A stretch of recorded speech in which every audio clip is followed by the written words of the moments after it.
किसी ने रामकृष्ण परमहंस से यहाँ पूछा कि अगर सभी में ईश्वर है तो फिर किसी विशेष शरीर का कोई महत्व तो रहा ही नहीं। ऐसे में अवतारों का क्या महत्व है?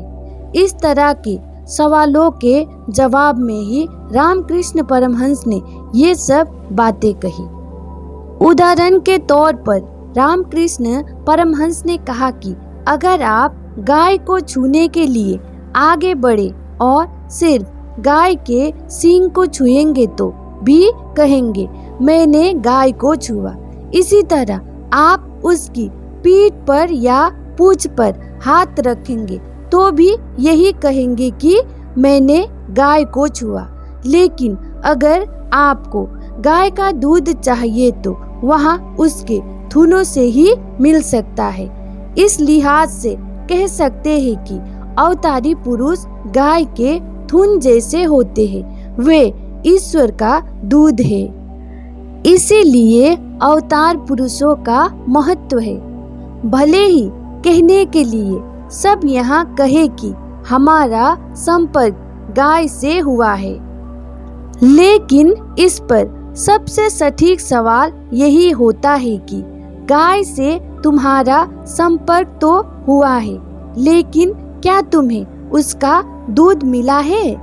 इसी दूध के लिए आपको सत्संग और सत्य के संपर्क की जरूरत होती है।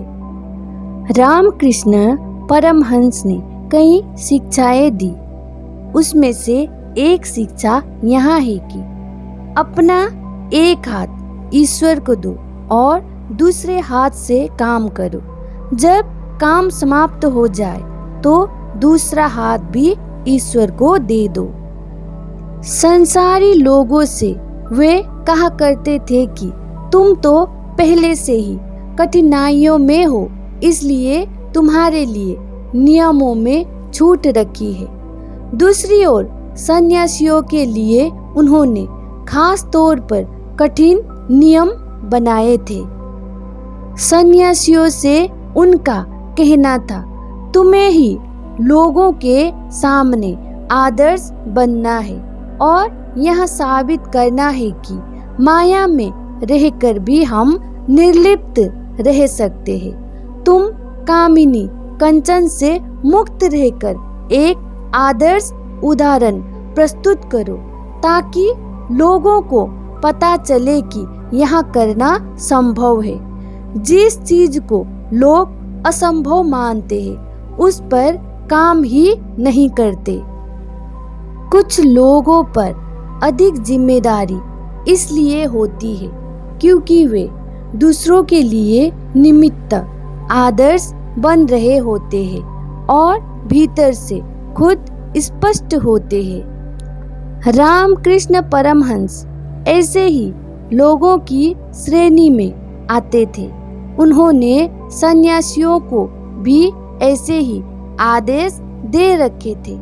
रामकृष्ण परमहंस अपनी बात को हमेशा उदाहरण के साथ सामने रखते थे। जैसे अगर किसी की पीठ में फोड़ा हो तब भी वहाँ इंसान कामकाज करता है, लोगों से बातचीत करता है और जितना हो सके सक्रिय रहता है।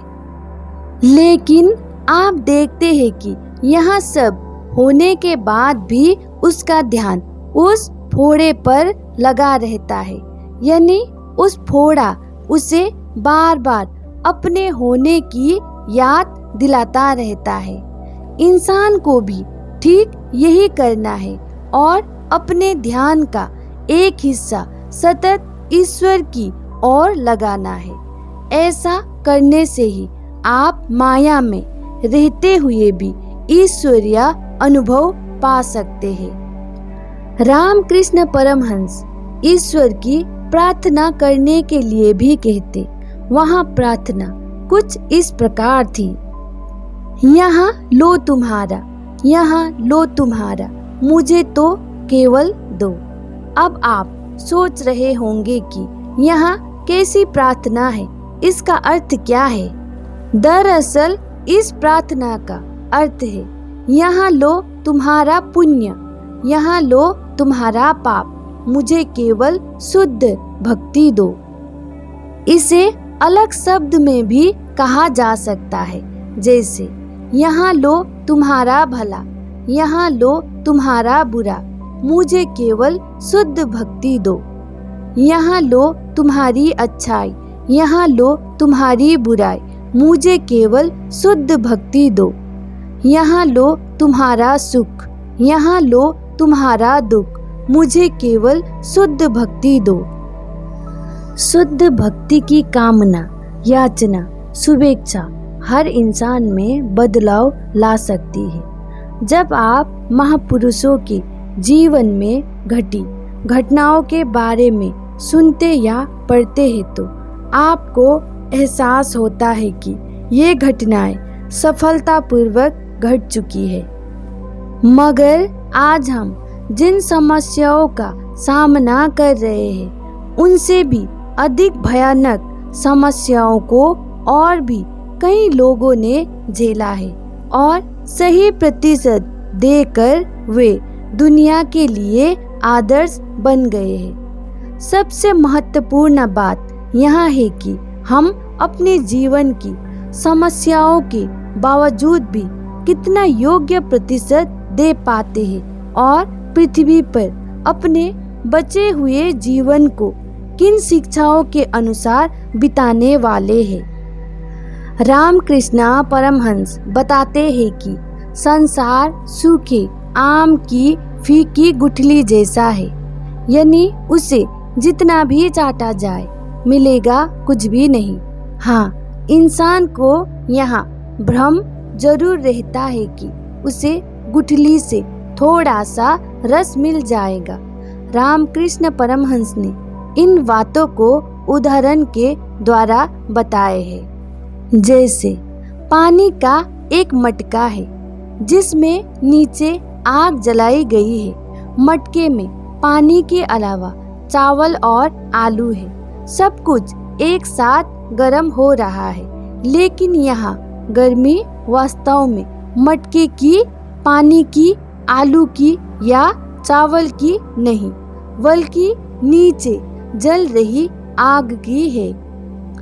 इसी तरह संसार में आप जो चीजें देखते हैं, जिनकी उष्मा, गर्मी आपको महसूस होती है, दरअसल वहाँ उष्मा उनकी नहीं, बल्कि उनके नीचे जो जिंदा चीज है, जो सेल्फ या चैतन्य है, उसकी है। आपको किसी इंसान में जो तेज दिखाई देता है, वहाँ दरअसल सेल्फ की उपस्थिति का ही संकेत है। सेल्फ ना हो तो उनकी गर्मी समाप्त हो जाती है। ऐसे में अगर मटका कहे कि यहाँ मेरी गर्मी है, तो वहाँ गलती कर रहा है। इस प्रकार से रामकृष्ण परमहंस प्रतीकों के माध्यम से लोगों को शिक्षाएं देते थे। इन शिक्षाओं के जरिए रामकृष्ण परमहंस के भक्ति सूत्र को अच्छी तरह से समझा जा सकता है।